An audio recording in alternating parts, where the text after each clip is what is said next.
मुझे सुनने वाले सारे श्रोतागण, चाहे वो बिहार के हों, अनुमंडल के हों, चाहे ऑल ओवर इंडिया के हों, सबको नवरात्रे की हार्दिक शुभकामनाएं।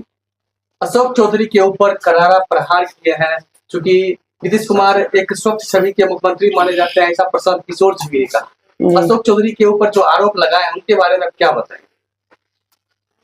नीतीश कुमार जी एक स्वच्छ छवि के मालिक हैं, इसमें कोई संदेह नहीं है, पर उनके अंतर्गत जो भी आदमी काम कर रहे हैं, लाइक ये सम्राट चौधरी या अशोक चौधरी, जो ये अशोक चौधरी, ये लोग किस तरह से करप्ट है। ये सब लोग आए थे आरजेडी से, और क्योंकि आरजेडी पहले ही करप्शन में एक नंबर पर है, और जो भी उनके संपर्क में आया है उन सब ने यही कुछ सीखा है, और उसको लाके यहाँ पे नीतीश जी की पार्टी में आके उन्होंने इस सब को पूरी तरह से अप्लाई किया है। और नीतीश जी एक स्वच्छ छवि के होने के बावजूद इन लोगों के कारण उनकी कुछ छींटे जो है उनकी पार्टी के ऊपर या खुद हमारे आदरणीय नीतीश कुमार जी के ऊपर आनी है, और जिस कारण की मुझे लगता है यही कारण है कि उनको नीतीश कुमार जी को इस पर ठोस कदम उठाने चाहिए। इनको या तो इस्तीफा दे देना चाहिए, और या तो इन पर कोई ठोस कदम उठाया जाना चाहिए। मैडम, नीतीश कुमार कहते हैं कि हम किसी को फंसाते भी नहीं, बताते भी नहीं, ऐसे कैसे संभव है कि कोई मंत्री भ्रष्टाचार में संलिप्त हो और मुख्यमंत्री कार्रवाई? वो अगर कहते हैं कि हम किसी को बचाते भी नहीं हैं और किसी को फंसाते भी नहीं है, तो एटलीस्ट वो हमारे आदरणीय, हमारे बिहार के जो हमारे मुखिया हैं, और हम मुखिया से यही आशा करेंगे कि अगर आप किसी को नहीं बचाते हैं और नहीं फंसाते हैं तो इस पर ठोस कदम उठाइए। आपको हम लोग सबूत दे रहे हैं, ये सबूत मेरे पास जब पड़ा हुआ है, जनता के पास ये सबूत पहुंच गया है, तो आपको कार्रवाई करने में क्या दिक्कत हो रही है? अशोक चौधरी जिनकी आप बात कर रहे हैं, उनकी जिसकी खुद की बेटी मान रही है कि वो करप्ट है, तो उसके बारे में और कोई जनता तो क्या ही बोलेगी। हाल ही में पीछे में एक मीडिया ने उनसे सवाल पूछा था उनके पिता के भ्रष्टाचार के ऊपर। उन्होंने अपने पिताजी की गलतियों को छुपाने के लिए अपने ससुर जी के नाम का इस्तेमाल किया था, और वहां पर वो कंटिन्यू लगातार वो अपने पिता को छुपाने का प्रयास कर रही थी अपने ससुर जी के नाम से। यानी कि वो मानती तो है ना कि उनके पिता करप्ट हैं, अगर करप्ट नहीं होते तो वो शायद अपने पिता के नाम का दम का इस्तेमाल करके वो प्रशांत किशोर को गलत साबित कर सकती थी, लेकिन वो नहीं कर पाई, क्योंकि उसे पता था कि एक प्रशांत किशोर ऐसा है जो बिना किसी सबूत के किसी के ऊपर कोई लांछन नहीं लगाता। सर वो तो नाम बदलने में माहिर है, क्योंकि उन्होंने कोई एक नाम तो बदला नहीं है। कभी वो अपना नाम राकेश कुमार बताते हैं, कभी वो सम्राट कुमार मौर्य बताते हैं, कभी वो अपने आप को सम्राट चौधरी बताते हैं। लगातार ही उन्होंने अपने नामों में परिवर्तन किया है। कभी वो कह रहे हैं कि हमने मैट्रिक किया था ये सम्राट चौधरी मौर्य के नाम से, ऐसा कुछ नाम था, इस नाम से उन्होंने मैट्रिक किया था। और उसके बाद उन्होंने फिर जाके आगे खुद ही क्लियर कर दिया कि वो 7वीं तक की उन्होंने पढ़ाई कर रखी है। 2010 में उन्होंने क्लियर किया था कि उन्होंने 7वीं तक की पढ़ाई की है, और फिर बाद में वो बताते हैं कि उन्होंने बीलिट कर रखी है।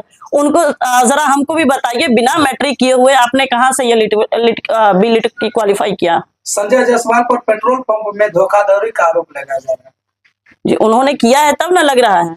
अभी संजय जायसवाल जी का जो आप बोल रहे हैं, उनका भी ये कच्चा चिट्ठा मैं लेके बैठी हूँ, जो मैं आप लोग के साथ डिस्कस करूंगी कि संजय जायसवाल जी जिन्होंने की 14 अगस्त 2024 को एक जो चिट्ठी लिखी थी, और उसमें कहा था कि 5 बैठकों में छावनी स्थित पेट्रोल पंप को ईंधन से अत्यधिक बिल एवं भ्रष्टाचार को देखते हुए बदलने का निर्णय लिया गया था। पेट्रोल पंप के बिल के भुगतान पर पूर्णतः रोक लगाने का निर्णय लिया गया था। उन्होंने कहा कि नगर निगम की सफाई की गाड़ियों को 5 करोड़ रुपए का भुगतान किया गया था, जिसमें ज्यादातर भुगतानों को फर्जी और बढ़ाकर लिया जाने वाला बताया गया था। क्या लगता है प्रशांत किशोर जी तमाम नेताओं के खिलाफ काला चिट्ठा कहां से लाते हैं? सर, क्योंकि अब आपको पता ही था कि ये रणनीतिकार थे, और अगर मुझे किसी डॉक्टर या वकील या मुझे अपने लिए रणनीति बनाने वाले को ही रखना है, तो एटलीस्ट वो किसी के साथ अगर जुड़ते होंगे तो किसी का बायोडाटा बिना लिए हम उसके लिए एक अच्छी रणनीति नहीं तैयार कर सकते हैं। जिस कारण कि उन्होंने ये तो देखा कि इन्होंने मोदी जी के लिए रणनीति तैयार की, इन्होंने नीतीश जी के लिए रणनीति तैयार की, तो अगर रणनीतिकार, क्योंकि वो जाने जाते हैं रणनीतिकार नहीं, एक ऐसे मतलब उनके खिलाफ इनके पास सबूत रह गए, जिस कारण कि वो ये नहीं सोच सके कि इसका हो सका है, अगर जरूरत पड़े तो ये उसका पोल भी खोलेंगे।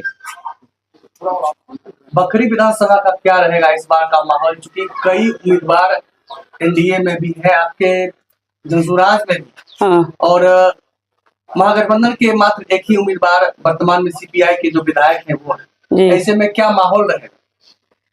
सर, ये माहौल उन्होंने खुद क्रिएट किया है अपने लिए। ये खतरे का माहौल उन्होंने खुद क्रिएट किया है। अगर सीपीआई के जो अभी वर्तमान में विधायक हैं, उन्होंने अगर क्षेत्र में काम किया होता तो आज उनका नाम इज्जत से लिया जाता।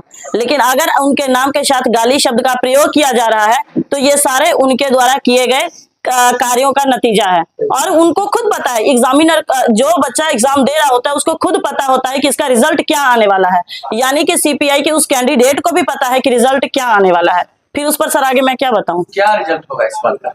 सॉरी सर, मैं व्याख्यान में कह सकती, मैं किसी की आलोचना करना मेरी इच्छा नहीं होती, पर मजबूर कर देते हैं ये लोग बोलने पर। अब वो कहते हैं कि इस पर क्या होगा, वो तो आप लोग खुद देखिएगा जब उसका सामने से आपके रिजल्ट आएगा।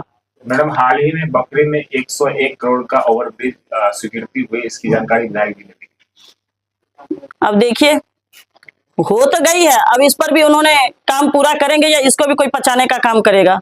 और अगर मेरे जनसुराज से कोई भी विधायक आते हैं, चाहे वो मैं हो चाहे मेरा कोई भाई हो, अगर कोई भी विधायक आता है तो अगर ये 101 करोड़ की योजना जो आई है इस पर काम होगा और हम करके दिखाएंगे। मैम, बिहार के मुख्यमंत्री नीतीश कुमार जी के करीबी नेता अशोक चौधरी, जिनकी बेटी वर्तमान समस्तीपुर के सांसद भी है, शांभवी चौधरी, जो देखा गया है कि 200 करोड़ के संपत्ति जो उनका कैसे मतलब संभव हो पाया कि 200 करोड़ की संपत्ति? ये तो वो लोग बताएंगे ना, क्योंकि एक सांसद या किसी मंत्री की इतनी तनख्वाह नहीं होती जिसमें आप लोग 200 करोड़ का ट्रांजैक्शंस कर लो और इतने इजिली। बस करिए, कितना घूस खाइएगा, ये सारा जनता का पैसा है, इतना खाएंगे तो आपका हाजमा भी खराब होगा। और ये हाजमा ऐसा खराब होगा कि 5 साल बाद आपको नतीजा भुगतना पड़ सकता है। कितने दिन बचेंगे? मैम, मेरा एक सवाल है जी। शांभवी चौधरी ने प्रशांत किशोर को नीच शब्द का प्रयोग किया, इस पे आप क्या कहना चाहेंगे? हाँ, ये उन्होंने नीच शब्द का प्रयोग किया, ये मुझे शांभवी चौधरी से पूछना है कि आप नीच शब्द की परिभाषा आप क्या समझते हैं, कि नीच किसको कहते हैं?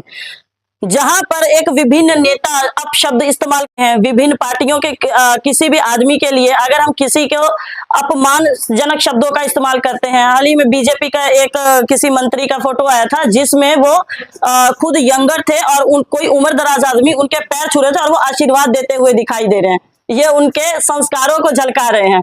आप मुझे ये बताइए, नीच होता क्या है? क्या प्रशांत किशोर ने कभी किसी शब्द में किसी की गाली शब्द का इस्तेमाल किया है, किसी के साथ अपमानजनक शब्दों का इस्तेमाल किया है, या महिला बेटी या किसी बहन के साथ कुछ ऐसा शब्द का इस्तेमाल किया है जो किसी नीचता के बारे में बताता हो? तो शांभवी चौधरी बड़ा आसान था किसी के नीच बोल देना। अब मेरे प्रशांत किशोर में इतना दम है कि बिना सबूत के कुछ बोलते नहीं है। चलिए, अब आपकी बारी है। आपने अगर नीच शब्द का इस्तेमाल किया है, प्रूव करिए वो नीच है। अगर आपने ये प्रूव कर दिया, मैं किरण कुमारी आपके फेवर में आके आपके नाम का झंडा गाड़ूंगी और आपकी जिंदाबाद मैं लगाऊंगी। बकरी विधानसभा में जिस तरह का माहौल लग रहा है, किसके किसके बीच टक्कर होगा? सर, जो लगा वही एनडीए, इंडिया और जितनी भी हैं आने वाले सब हैं, क्योंकि मैंने सर पहले भी बताया था और मैं अब भी बता रही हूँ कि हमें संख्या से विजय नहीं पानी है। मुझे अपने विचारों और मनोभावों पर विजय पानी है। मुझे अपने जनता के साथ मिले हुए समर्थन से और उन लोग के प्यार से मुझे ये यहाँ विजय पानी है, ना कि संख्या किसी शब्दों से। और चाहे वो मेरे ऑपोजिट कोई भी हो, किसी भी पार्टी से हो या निर्दलीय हो। प्रशांत किशोर अगर अच्छी खासी सीट इस बार जीत कर नहीं लाते हैं तो क्या जनसुराज बिखर जाएगा? कभी नहीं, क्योंकि जनसुराज एक ऐसी पार्टी है जो कभी गठबंधन के फेवर में नहीं है। और नंबर 2 पर वो, अगर उसने पहली बार में ही इतना दम दिखाया है कि वो 243 सीटों पर खुद आगे आके अकेले ही 243 सीटों पर फाइट कर रहे हैं, और अगर उनके मन के अनुकूल नहीं आएगा तो प्रशांत किशोर एक ऐसा आदमी है जो दूसरी बार दुगनी पावर के साथ और दुगनी क्वालिटी के साथ क्षेत्र में काम करने का काम करेंगे।